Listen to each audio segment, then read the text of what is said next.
یہ کے بعد ہے، قرضہ ادا کرنے کے بعد اگر پیسہ بچ جائے تو پھر اس میں سے 1/3 ایک ثلث وصیت نافذ کی جائے گی۔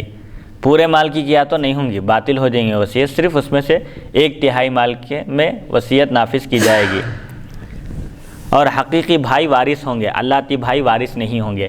کسی کے حقیقی بھائی ہے سگا بھائی، والدین دونوں کے ایک ہی ہیں، اللہ باپ شریک بھائی، یعنی والد کی طرف سے والد اور ایک شادی کیے تو اب ان سے جو اولاد ہوں گی دوسری بیوی سے، سمجھیے، وہ اور یہ آپس میں کیا کہلائیں گے؟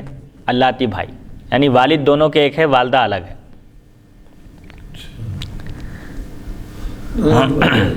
والد دونوں کے ایک ہیں جی، والد دونوں بیویوں کے ایک ہیں جی، تو یہ سوتیلے بھائی کہلائیں گے نا؟ سوتیلے جیسے اپن یہاں اردو میں سوتیلے کہتے ہیں، عرب میں جو اصطلاح ہے کہ ایک شخص ایک شادی کیا پہلے، مثال کے طور پر ایک شخص شادی کیا، اس کی پہلی بیوی سے ایک اولاد ہے، اب پھر وہ اور ایک شادی کیا، دوسری بیوی سے بھی اولاد ہوئی، تو پہلی بیوی اور دوسری بیوی کی اولاد آپس میں اللہ بھائی کہلائیں گے وہ لوگ، اللہ بھائی اللہ بہن، لڑکی ہو تو اللہ بہن، لیکن لڑکیاں باپ کی جائیداد تو دونوں کو بھی ملیں گا نا؟ دونوں کو بھی ملیں گے، بچوں کو بھی ملے گا، دونوں میں وہی تقسیم ہوگی۔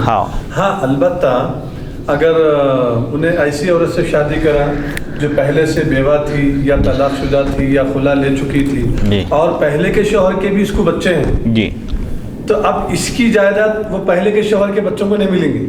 نہیں، وہ خیر اس میں جو بتا رہے ہیں حقیقی بھائی وارث ہوں گے، اللہ بھائی نہیں۔ بھائی کا انتقال ہوا تو اس کا کون سے بھائی اس کے وارث ہوں گے؟ ایک شخص کا انتقال ہوا، اس کے حقیقی بھائی بھی ہیں اور اللہ بھائی بھی ہیں۔ اس کے حقیقی بھائی ہوئے تو اب جیسے ایک شخص شادی کیا، اس کے 3 بیٹے ہیں سمجھیے، ایک بیوی سے، پھر دوسری ایک عورت سے شادی کیا، اس سے بھی ایک 3 بیٹے ہیں سمجھیے، تو وہ تینوں اور یہ تینوں آپس میں کیا کہلائیں گے؟ اب یہ تینوں بھائیوں میں سے کسی ایک کا انتقال ہوا تو اس کی وراثت کس کو ملے گی؟ 2 حقیقی بھائیوں کو ملے گی، اللہ بھائیوں کو نہیں۔ اچھا، یہ اولاد کا نہیں ہے، یہاں پر بھائیوں کا ہے مسئلہ۔ اللہ بھائی وارث نہیں ہوں گے، حقیقی بھائی وارث ہوں گے۔ آدمی اپنے اس بھائی کا وارث ہوتا ہے جو ماں باپ دونوں کی طرف سے ہو، یعنی سگا بھائی، اور صرف باپ کی طرف سے بھائی کا وارث نہ ہوگا، یعنی اللہ بھائی کا وارث نہیں ہوگا، حقیقی بھائی کا وارث ہوگا۔ حدیث نمبر 2170، حدثنا بندار حدثنا یزید بن ہارون حدثنا زکریا بن ابی زائدہ عن ابی اسحاق عن الحارث عن علی عن النبی صلی اللہ علیہ وسلم مثلہ۔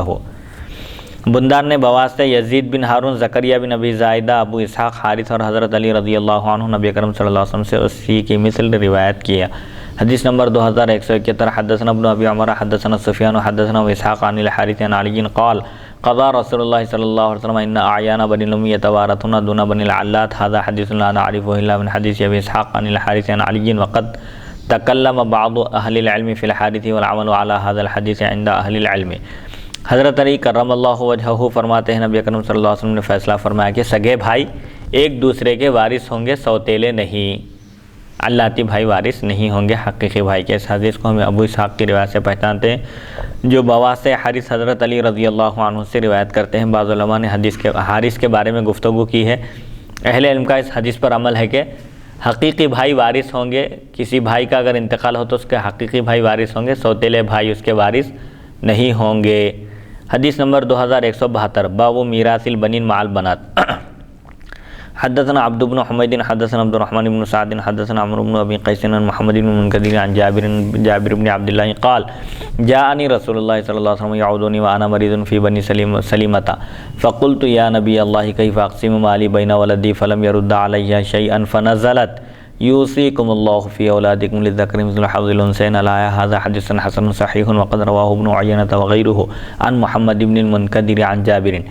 بیٹیوں کے ساتھ وراثت، بیٹوں کی بیٹیوں کے ساتھ وراثت، اگر کسی شخص کا انتقال ہو جائے، اس کی اولاد ہو، بیٹے بھی ہوں اور بیٹی بھی ہوں، بیٹیاں بھی ہوں، تو ان کی وراثت کا کیا حکم ہے؟ حضرت جابر بن عبداللہ رضی اللہ عنہ سے روایت ہے، فرماتے ہیں نبی اکرم صلی اللہ علیہ وسلم میری عیادت کے لیے تشریف لائے اس حال میں کہ میں بیمار تھا اور بنو سلیمہ میں مقیم تھا، قبیلے کا نام ہے، وہاں پر آپ مقیم تھے، بیمار تھے، تو آپ کی تیمارداری کے لیے، آپ کی عیادت کے لیے، مزاج پرسی کے لیے رسول اکرم صلی اللہ علیہ وسلم تشریف لائے۔ تو میں نے عرض کیا یا رسول اللہ میں اپنا مال اولاد میں کیسے تقسیم کروں؟ تو آپ نے کچھ جواب نہیں دیا۔ پھر آیت کریمہ نازل ہوئی، اس وقت تک وراثت کا، میراث کا حکم نازل نہیں ہوا تھا، پوچھنے پر اللہ تعالیٰ نے آیت نازل کی یوصیکم اللہ، اللہ تعالیٰ تم لوگوں کو تمہاری اولاد کے بارے میں حکم دیتا ہے، آرڈر ہے، یہ تاکیدی حکم ہے کہ مرد کا 2 عورتوں کے برابر حصہ ہے، مطلب مرد کو ڈبل دگنا حصہ ملے گا اور عورت کو ایک حصہ ملے گا۔ یہ حدیث حسن صحیح ہے، ابن عیینہ وغیرہ نے اسے بواسطہ محمد بن منکدر حضرت جابر رضی اللہ عنہ سے روایت کیا۔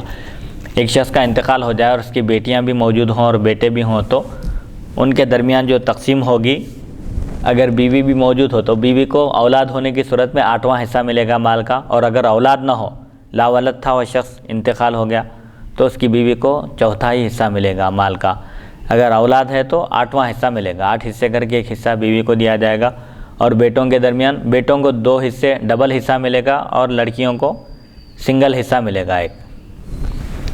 حدیث نمبر 2173 باب میراث الاخوات، بہنوں کی میراث۔ حدثنا الفضل بن الصباح البغدادي حدثنا سفيان بن عيينة حدثنا محمد بن المنكدر سمع جابر بن عبد الله قال مرضت فأتاني رسول الله صلى الله عليه وسلم يعودني فوجدني قد أغمي علي فأتاني ومعه أبو بكر وهما ماشيان فتوضأ رسول الله صلى الله عليه وسلم وصب علي من وضوئه فأفقت فقلت يا رسول الله كيف أقضي في مالي أو كيف أصنع في مالي فلم يجبني شيئا وكان له 9 أخوات حتى نزلت آية الميراث يستفتونك قل الله يفتيكم في الكلالة الآية قال جابر في نزلت هذا حديث حسن صحيح۔ بہنوں کی میراث کا بیان۔ حضرت جابر بن عبداللہ رضی اللہ عنہ فرماتے ہیں میں بیمار ہوا تو حضرت صلی اللہ علیہ وسلم میری مزاج پرسی کے لیے تشریف لائے، بے ہوشی کی حالت میں تھا میں، اس وقت آپ پر بے ہوشی طاری ہو گئی تھی، آپ کے ساتھ حضرت ابوبکر صدیق رضی اللہ عنہ بھی تشریف لائے، دونوں پیدل چل کر آئے تھے، حضور اکرم صلی اللہ علیہ وسلم اور حضرت ابوبکر صدیق رضی اللہ عنہ دونوں پیدل تشریف لائے تھے۔ آپ نے وضو فرمایا اور بقیہ پانی مجھ پر ڈال دیا، وضو کرنے کے بعد جو پانی بچ گیا تھا حضرت جابر رضی اللہ عنہ کے چہرے پر اس پانی کا چھڑکاؤ کیے تو مجھے افاقہ ہوا، میں ہوش میں آ گیا، میں نے عرض کیا یا رسول اللہ صلی اللہ علیہ وسلم میں اپنے مال کی تقسیم کیسے کروں؟ آپ نے کوئی جواب نہیں دیا۔ حضرت جابر رضی اللہ عنہ کی 9 بہنیں تھیں، یہاں تک کہ میراث کی آیت نازل ہوئی یستفتونک، وہ آپ سے شرعی مسئلہ پوچھتے ہیں، فتویٰ طلب کرتے ہیں، فرما دیجیے کہ اللہ تعالیٰ تم کو فتویٰ دیتا ہے، یعنی فرما دیجیے اللہ تعالیٰ تمہیں کلالہ کے بارے میں فتویٰ دیتا ہے۔ کلالہ ایسے شخص کو کہتے ہیں جس کی اولاد نہ ہو۔ حضرت جابر رضی اللہ عنہ فرماتے ہیں یہ آیت میرے حق میں نازل ہوئی، یہ حدیث صحیح ہے، حسن صحیح ہے۔ تو اس حدیث شریف سے معلوم ہوتا ہے کہ حضور اکرم صلی اللہ علیہ وسلم دافع البلا بھی ہیں، بیماریوں کو دور کرنے والے ہیں، کیونکہ جب حضرت جابر رضی اللہ عنہ بے ہوش ہو گیا، پر بے ہوشی طاری ہو گئی تو حضرت پاک علیہ السلام کے وضو کا بچا ہوا پانی جب آپ پر چھڑکا گیا تو آپ فوراً ہوش میں آ گئے۔ سبحان اللہ سبحان اللہ، ہائے ہائے۔ حدیث نمبر 2174 باب ما جاء فی میراث العصبۃ۔ حدثنا عبداللہ بن عبد الرحمن حدثنا مسلم بن ابراہیم حدثنا وہیب حدثنا ابن طاؤوس عن ابیہ عن ابن عباس عن النبی صلی اللہ علیہ وسلم قال الحق الفرائض باہلھا فما بقی فهو لاولی رجل ذکر۔ عصبہ کی میراث کا بیان۔ عصبہ کہتے ہیں ذوی الفروض کے، یعنی جن کا قرآن مجید میں حصہ مقرر ہے، وہ لوگ جب اپنا حصہ لے لیں اور اس کے بعد جو کچھ بھی مال بچ جائے اس مال کو لینے والے کو عصبہ کہتے ہیں۔ ذوی الفروض میں سے ہر ایک اپنا حصہ پانے کے بعد جو مال بچ جائے اس کو حاصل کرنے والے کو شریعت کی اصطلاح میں عصبہ کہتے ہیں۔ حضرت ابن عباس رضی اللہ عنہما سے روایت ہے نبی اکرم صلی اللہ علیہ وسلم نے ارشاد فرمایا مقررہ حصہ وراثت متعلقہ افراد کو دو، جو بچ جائے وہ سب سے قریبی مرد رشتہ دار کے لیے ہے، جیسے چچا ہیں۔ تو اصل جو مال ہے مقررہ حصہ، جن کے شریعت میں حصہ مقرر ہے، وہ 10 ذوی الفروض تقریباً 12 افراد ہیں۔ اس کے بعد جو کچھ مال بچ جائے وہ انتقال کرنے والے کے قریبی مرد رشتہ دار کو دیا جائے گا۔ حدیث نمبر 2175 حدثنا عبد بن حمید حدثنا عبد الرزاق عن معمر عن ابن طاؤوس عن ابیہ عن نبی صلی اللہ علیہ وسلم مرسل۔ اور عبد بن حمید نے بواس عبد الرزاق معمر ابن طاؤوس اور طاؤوس نبی اکرم صلی اللہ علیہ وسلم سے اس کے ہمان حدیث روایت کی۔ حدیث حسن ہے، بعض نے سے بواس ابن طاؤوس اور طاؤوس نبی اکرم صلی اللہ علیہ وسلم سے مرسل روایت کیا۔ طاؤوس یہ تابعی ہیں، صحابی نہیں ہیں، تو طاؤوس ڈائریکٹ براہ راست حضور اکرم صلی اللہ علیہ وسلم سے روایت کر رہے ہیں تو حدیث مرسل ہوگی، ایک راوی کا نام چھوڑ کر بیان کر رہے ہیں۔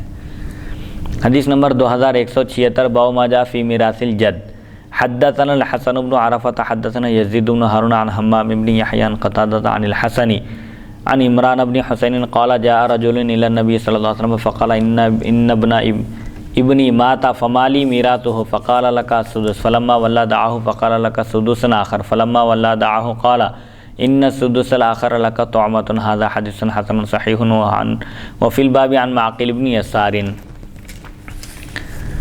دادا کی میراث. حدیث نمبر 2176 ہے. حضرت عمران بن حسین رضی اللہ عنہ فرماتے ہیں ایک شخص نبی اکرم صلی اللہ علیہ وسلم کی خدمت میں حاضر ہوئے اور عرض کیا میرے پوترے کا انتقال ہو گیا ہے, اس کے طریقے میں میرا کتنا حصہ ہے؟ تو آپ صلی اللہ علیہ وسلم نے فرمایا کہ تمہارے لیے 6 حصہ ہے. اگر پوترے کا انتقال ہو جائے اور دادا موجود ہو تو پوترے کی جائیداد اگر ہو, پراپرٹی ہو, اس کا طریقہ ہو, مال و دولت, بہرحال کسی بھی شکل میں ہو تو اس میں اس کا 6 حصہ دادا کو دیا جائے گا. جبکہ بابا زندہ ہے. جبکہ نہیں, والد کی غیر موجودگی میں, والد اگر موجود نہ ہو تو, اگر والد زندہ ہو تو پھر والد کو ملے گا. آپ نے فرمایا تمہارے لیے 6 حصہ ہے. جب وہ واپس جانے لگے تو آپ نے بلایا اور فرمایا تمہارے لیے ایک 6 حصہ اور ہے. جب وہ لوٹ گئے تو پھر بلایا اور فرمایا دوسرا 6 حصہ اصل حق سے زائد ہے. اصل حق تو تمہارا ایک 6 حصہ ہے اور پھر اس کے علاوہ والد نہیں ہونے کی صورت میں اور ایک حصہ ملے گا. یعنی پوترے کا انتقال ہو گیا, بیٹا بھی موجود نہیں ہے, اس پوترے کے والد بھی موجود نہیں ہے, تو پھر ایسی صورت میں تم کو اور ایک سدس مل رہا ہے, وہ تمہارے اصل حق سے زائد ہے, اضافی ہے وہ. یہ حدیث صحیح حسن ہے. اس باب میں حضرت معقل بن یسار رضی اللہ عنہ سے بھی روایت مذکور ہے. ذرا اس مسئلے کو دیکھنا چاہیے کہ میں سمجھتا ہوں غالباً والد کی غیر موجودگی میں, والد اگر موجود ہے تو پھر دادا محروم ہو جائیں گے, والد موجود نہیں ہے تو پوترے کی وراثت کے دادا حقدار ہوں گے, اس میں حصہ ملے گا. اس کو پوچھ لینا چاہیے علماء کرام سے. حدیث نمبر 2177 باب ما جاء فی میراث الجدۃ حدثنا ابن ابی عمر حدثنا سفیان حدثنا الزہری قال مرة قال قبيصة وقال مرة عن رجل عن قبيصة بن ذؤيب قال جاءت الجدة أم الأم أو أم الأبي إلى أبي بكر فقالت إن ابن أو إن ابن ابنتي مات وقد أخبرت أن لي في الكتاب حقا فقال أبو بكر ما أجد لك في الكتاب من حق وما سمعت رسول الله صلى الله عليه وسلم قضى لك بشيء وسأسأل الناس فشهد المغيرة بن شعبة